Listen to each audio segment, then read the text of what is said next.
For decades, historians and Jewish groups have been asking for these archives to be opened. Welcome to WatchMojo, and today we're counting down our picks for the top 10 secrets of religious establishments.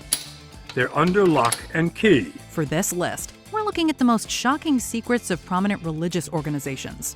Which of these secrets surprises you the most? Let us know in the comments. Number 10. The Vatican Apostolic Archives. The Catholic Church has existed for thousands of years and is the biggest religious denomination in the world. Among its corridors, one can find documents like the parchment of acquittal of Clement V to the Templars from August of the year 1308, and details from the trial of Galileo, as well as request for a marriage annulment by England's King Henry VIII. During this time, they've accumulated more than their share of documents. These are held in the Vatican Apostolic Archives, previously known as the Vatican Secret Archives.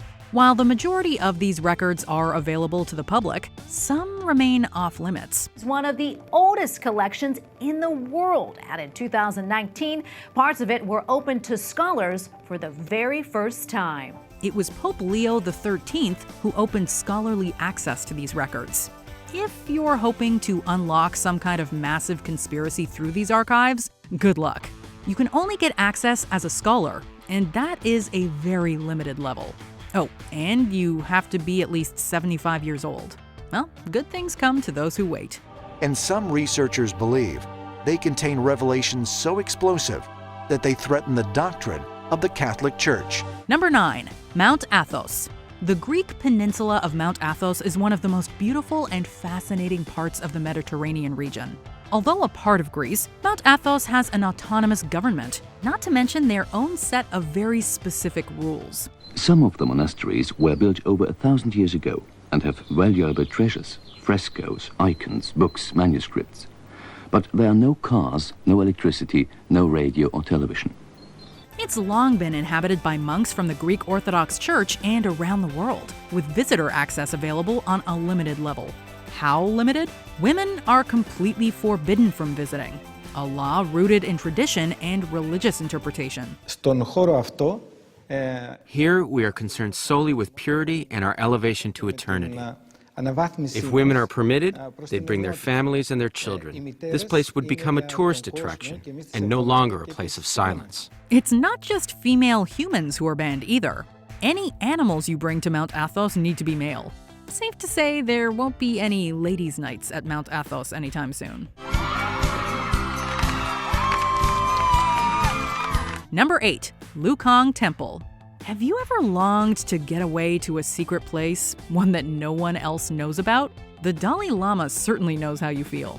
The Lukang Temple is a refuge that dates back to the 17th century. Full of astonishing murals with fascinating images, this temple was restricted only to Dalai Lamas for hundreds of years. However, a London exhibition back in 2015 that replicated the temple's interior allowed non-lamas to appreciate the splendor of Lukang.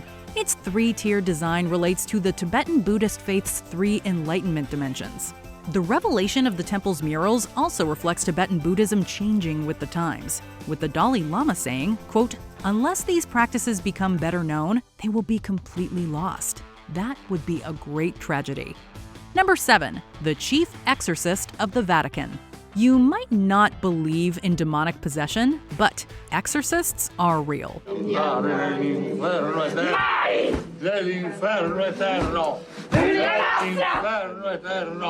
Gabriele Amorth was a priest for more than 60 years and claimed to have performed as many as 160,000 exorcisms, though he said only around 100 of these cases were actual possessions. And he wasn't exactly shy about expressing where he thought evil might be lurking. He expressed his belief that both yoga and Harry Potter were satanic. Went on to say the stretching exercise is satanic because it leads to Hinduism and a false belief in reincarnation. He compared the workout regimen to Harry Potter promoting black magic. And surely he thought The Exorcist was a blatant misrepresentation, right? Actually, that was his favorite movie, citing its importance for educating the public on his work. That the power of Christ compels you. The power of Christ compels you. This is one man who made a career out of his passion. But Father Amort, in his first book, which is why he agreed to meet with me, wrote about the film, The Exorcist, and said that while the special effects were over the top, it did help people to understand his work. Number 6, endless levels of Scientology. What's better than telling people a stupid story and having them believe you? Having them pay you for it, stupid! It's satisfying to play a video game and make your way through the various levels, right? It wouldn't be nearly as enjoyable if it cost hundreds of thousands of dollars and seemingly never ended. The Church of Scientology has members spend exorbitant sums to be a part of their faith. A goal for Scientology followers is to reach the top of the metaphorical bridge to total freedom. But once you're there, you're not done. The pendulum swung toward pure donations and asking for the parishioners to fund these huge projects to the point where they're second mortgaging their homes, taking out huge loans, doing absolutely everything they possibly can. As actress and former Scientologist Leah Remini explained, you still have to keep going and spend more money. By the time someone realizes what's going on, they might have already spent their life savings and then some. You said when you go to a Scientology event and you look in the parking lot, every one of the cars is a cheap, shitty old car. Correct. Because Scientology sucks all the money out of all of this. Correct. My mother's laughing because she's in the audience and she's the only one who had a nice car because I bought it for her. Number 5, the Tribunal of Conscience. Sin and crime are not necessarily one and the same, but the Tribunal of Conscience can certainly blur the line. Established in 1179 by Pope Alexander I, this court is centered around conscience-based sins. Also known as the Apostolic Penitentiary, this court handles sins that require the forgiveness of the Holy See. We take care of recourses through confessors, as their competence is limited to what's called the foro interno, the internal forum. Through confessors, we concede dispensations and graces, absolutions, and also healing of marriages. An example of such a sin would be desecrating a communion wafer. And absolution requires the submitting of an anonymous petition as well as the approval of the court's head, the major penitentiary. This court was kept secret to the public until 2009. If you're Catholic and want to make sure your conscience is clear, here's your chance. Number 4, the Mountain Meadows Massacre. No religious organization wants to be associated with a massacre. So it's understandable that the Mormon Church has kept relatively mum about the Mountain Meadows Massacre. On September 11, 1857, approximately 120 members of a wagon train in southern Utah were killed in a vicious attack by a Mormon militia. The immigrants were on their way to California to live. The Mormons were afraid they were about to have a war. The army had been sent from back east to regulate the Mormons here in Utah. The events leading up to the massacre at Mountain Meadows are extremely complicated. What was the motivation? Some believe the attack was due to violent rhetoric from leaders within the church. About 120 people had lost their life at the Mountain Meadows. But when word came back from Brigham Young to let them go, they realized they'd made a tragic, terrible mistake. The people were to be turned loose, but it was too late. The church first denied that Mormons were involved in this tragedy, but have since acknowledged and condemned it. While this was by no means the first or last massacre carried out in the name of religion, it is certainly one of the most shocking events in history.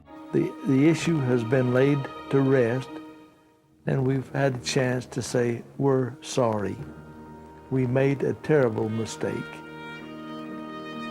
Does that make it right? Absolutely not. But it acknowledges our part in that activity. Number 3, the Massacre at Béziers. Some religious disputes are so intense, they become deadly. Catharism was a movement that gained traction in southern Europe from the 12th to the 14th century. Its adherents believed there to be two gods, one of good and one of evil. This way of thinking was viewed as heretical by the Catholic Church, which strove to stamp it out. an anti-Catharism crusade was launched by Pope Innocent III. This included knights and others traveling through southern France where Catharism had taken hold. In the town of Béziers, citizens resisted surrender, but they were soon overwhelmed. Much of Béziers was destroyed, and thousands of people likely killed in the process, though an exact number is not known. Number 2. Database of abusers. Religious organizations aim to stress their virtuous attributes. Information that would threaten that image is typically buried. In 1997, a list of alleged abusers within the Jehovah's Witnesses was created by the Watchtower Bible and Tract Society, the nonprofit organization that heads the church. Such a list would be of great use to law enforcement, but Watchtower instead worked to keep this information concealed. It took the efforts of whistleblowers, like former Jehovah's Witness Mark O'Donnell, for this information to come to light. The horrors of these crimes are unimaginable, as are the lengths taken to cover them up. Before we continue, be sure to subscribe to our channel and ring the bell to get notified about our latest videos. You have the option to be notified for occasional videos or all of them. If you're on your phone, make sure you go into your settings and switch on notifications. Number 1. Assisting Nazis. Among the many groups despised by the Nazis were Catholics, which makes it pretty surprising to learn that the Vatican assisted Nazis in the aftermath of World War II. Many Nazis seeking to escape Europe resettled in South American countries like Argentina, and the Vatican assisted them with forging identities and finding passages known as rat lines. Why would the Vatican do this? The motivation for the church was a political one, a strong anti-communism, but also a religious one, kind of moral victory and helping to re-Christianize Europe. One theory is that Pope Pius XII was so fearful of communism that he was willing to align with a group that oppressed his congregation. We've heard the phrase, "the enemy of my enemy is my friend," so perhaps that applies here. Do you agree with our picks? Check out this other recent clip from WatchMojo, and be sure to subscribe and ring the bell to be notified about our latest videos.